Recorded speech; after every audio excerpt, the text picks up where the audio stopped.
Okay, so, oh my God, my webcam just fell, right?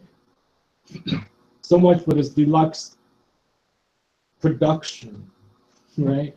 I think my credibility score just 2 notches in the back of my computer just fell.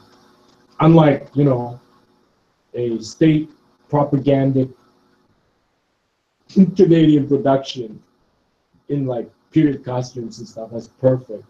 And the grammar is absolutely meticulous. My webcam fell. I lost 2 ticks off my credibility for this video broadcast. Such is the way of the current Canadian system. Look, you say, oh, well, we're looking for someone with ties to U.S. I got ties to U.S. And seriously, word don't get around. All right, word gets around. Come on. What else?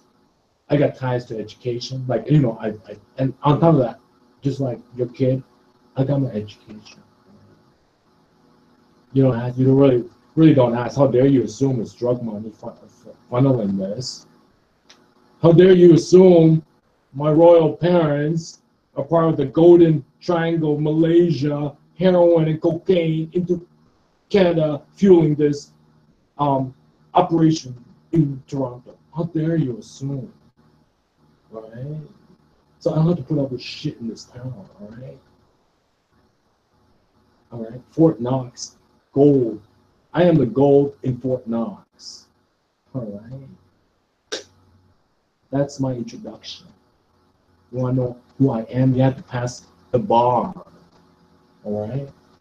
Because there's real scumbags out there. My address is there. My face is here. I share my family and my friends. They're real scumbags. I'm fully aware. I live 2 blocks down from a police station. All right? They carry arms on my behalf. All right? It's called 911. All right? They're real scumbags at this time in this city.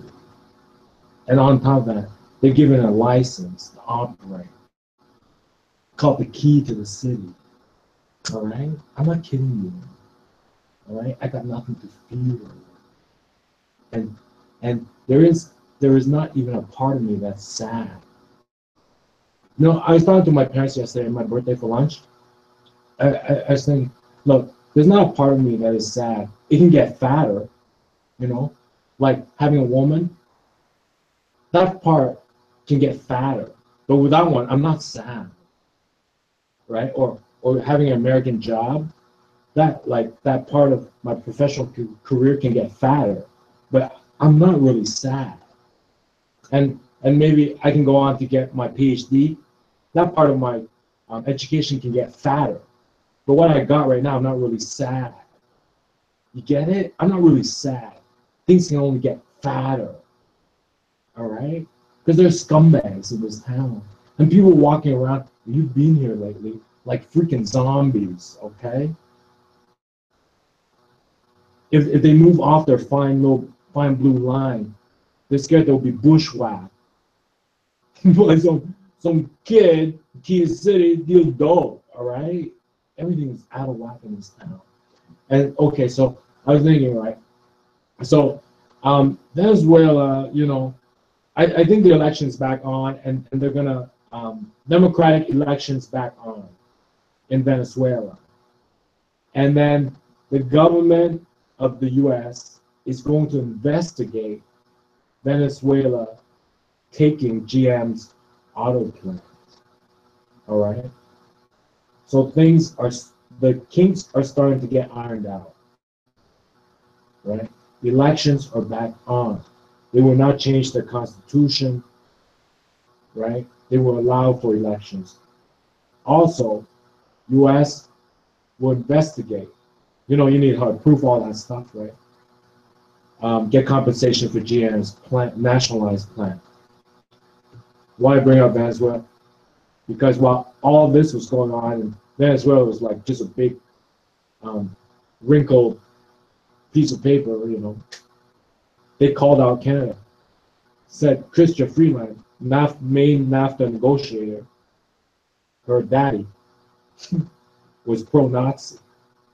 So I was thinking about this. Let's take this Nazi trend that's popping up on the internet in the U.S. During the World Wars, right, and before that, when Nazi was rising to power, there were Nazis in America.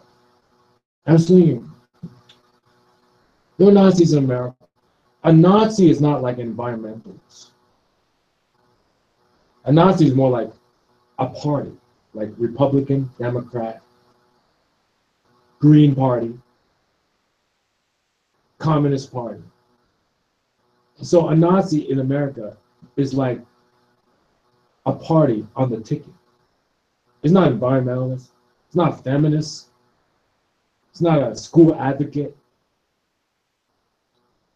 It's more like Green Party, right? Pop Party, Democrat, Republican, and Nazi on the ticket. So it's like, oh, these American Nazis, we're trying to start a new party, like pot party, marijuana party, or the Green Party, you know, private school party, right? Tea Party, right? They're like, they're they want to be on the ticket. Otherwise, the Germans, they were working in the interest of Germany. Okay? They're working in the interest of Germany, not LBJ, whoever was president at the time, LBJ, Eisenhower, Hoover, whatever, I don't know. I had to take the test to get my citizenship. But whoever was president at the time, LBJ, Eisenhower, whoever, they weren't working in the interest of Americans. And at the time, you know, watching that Oliver Stone documentary, I think it's fairly accurate. A lot of people didn't want to get involved in the war because they wanted to focus on America. They wanted to like economic growth, right? American business, Chamber of Commerce, want to focus on America instead of, you know, focus on a war. It's not a sin. It's not ethics or morality. It was just like, how bad is this, right? Are they killing Jews like cattle? How bad is this? But at the time, you know, it has to do with dissemination of information. So everybody just wanted to focus on America's economic growth, right? And LBJ, Eisenhower, whoever the heck it was, I say, wait a minute. Sorry guys, we might have to take a detour because they're slaughtering people like cattle. You know, our intelligence. This kind of news, this kind of story doesn't make it to Time cover. That isn't on your daily Lexington front page, but they're actually slaughtering people like cattle, like flash, like psh, cutting into flash like cattle. And the Chamber of Commerce, like, wait, I was just reading my Lexington Exeter front page, and France, beautiful place to travel to. I really gotta focus on my 7-Eleven. But LBJ with his CIA files, like, you don't understand, bro. They're slaughtering Jews like cattle. I was like, no, I don't see that here anywhere. All right, get your head out of your ass. You can admit it yourself. You're not too tech savvy. I'll tell you the difference between social media and the telephone. Remember when I was a kid, and actually I'm closer to you than your kids are, like in similarity. We would play with our friends all day long, go home, be on the phone all night long. The difference between social media and the phone is that they're running ads. There's like third party, there's me popping up. Who's this guy? This Vietnamese guy. And then there's Time Magazine. And then there's Breitbart. And then there's some Canadian guy. All right? It's not just like, it's like being on the phone. Hey, hey man, Rob, you know, today was an awesome baseball game. All of a sudden, some Vietnamese guy or some Canadian pops up. Hey, you guys, listen to this. All right? That's social media. All right? It's like that.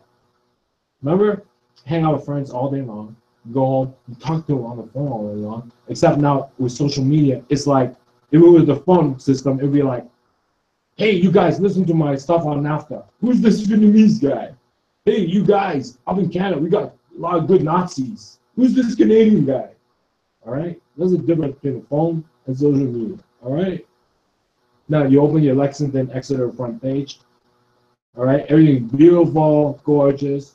Let's go to 7-Eleven, open up early today for our customers. All right, get your head out of your freaking ass. NAFTA is bad.